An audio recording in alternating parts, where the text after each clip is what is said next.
Le roi est mort. La nouvelle frappe toutes les cours d'Europe.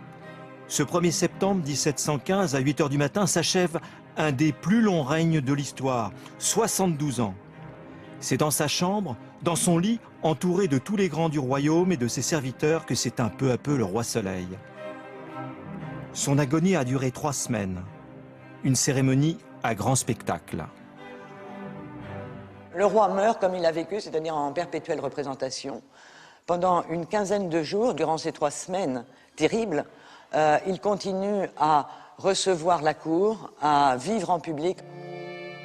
C'est le moment de la passation des pouvoirs.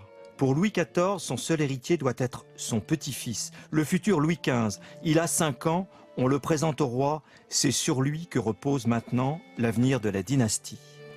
Mignon, vous allez être un grand roi. Ne m'imitez pas dans le goût que j'ai eu pour les bâtiments, ni dans celui que j'ai eu pour la guerre. Sur son lit de mort, le roi Soleil n'est plus, depuis des lustres, le fier Apollon sur son char. Le monarque imposant, représenté partout dans son palais, le roi guerrier et son panache rouge.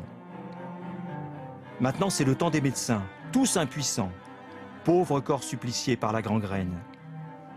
Je ne peux y apporter aucun remède.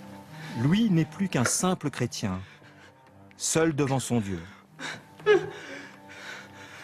Pourquoi pleurez-vous?